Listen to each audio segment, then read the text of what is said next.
اور جو ہے بیت المقدس میں نماز پڑھ کر کے جب باہر نکلے، حضرت جبریل آپ کے سامنے 2 پیالے پیش کیے، ایک کے اندر شراب، دوسرے کے اندر دودھ تھا، آپ نے دودھ پینا پسند کیا۔ وہاں پر آسمان 7ویں آسمان پر جب گئے تو وہاں پر بھی آپ کو 3 چیزیں پیش کی گئیں،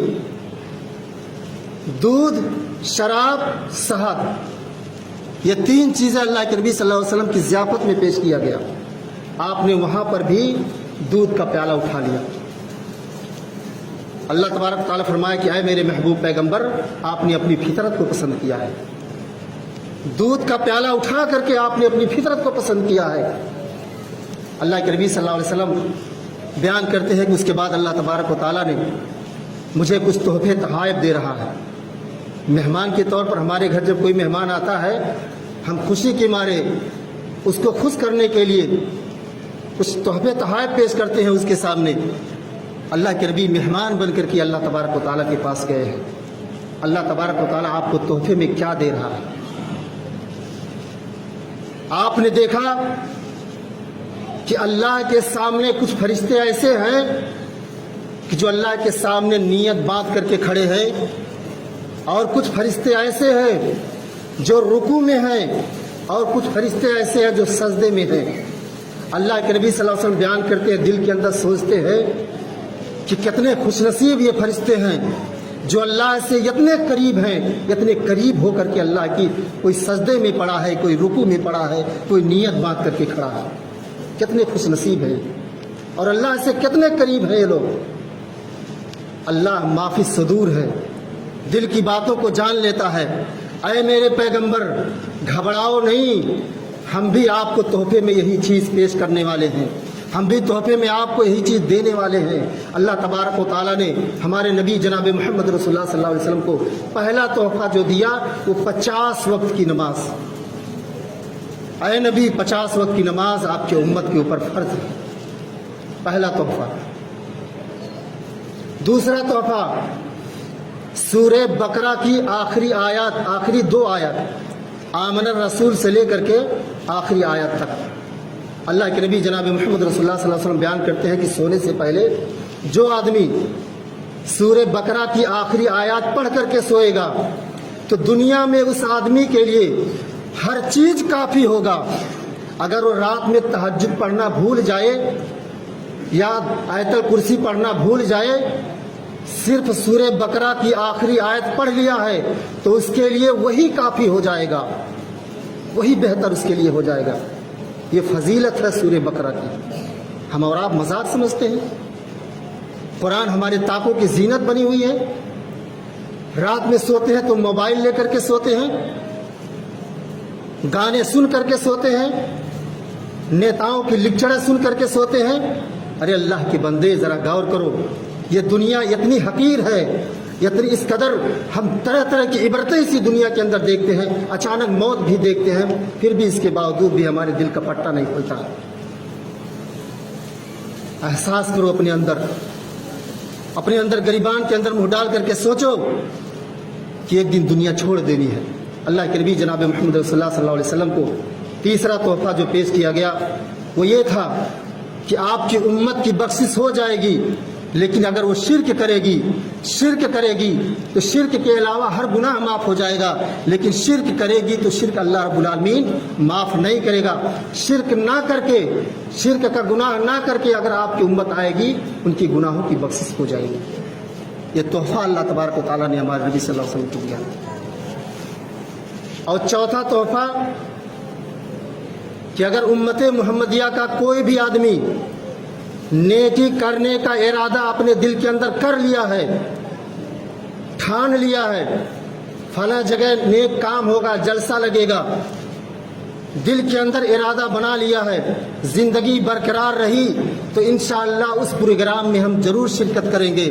نیک کام کرنے کا ارادہ کر لیا ہے، اللہ کے نبی جناب محمد رسول اللہ صلی اللہ علیہ وسلم بیان کرتے ہیں مجھے تحفے میں یہ بھی چیز دی گئی تھی، ارادہ کرنے پر، نیکی کا ارادہ کرنے پر بھی اس آدمی کے نام اعمال میں نیکیاں لکھ دی جاتی ہیں، اس کے نام اعمال میں ایک نیکی لکھ دی جائے گی، اور اگر برائی کرنے کا ارادہ کر لیا ہے کوئی آدمی تو جب تک وہ برائی کر نہیں لیتا تب تک اس کے نام اعمال میں گناہ نہیں لکھے جائیں گے۔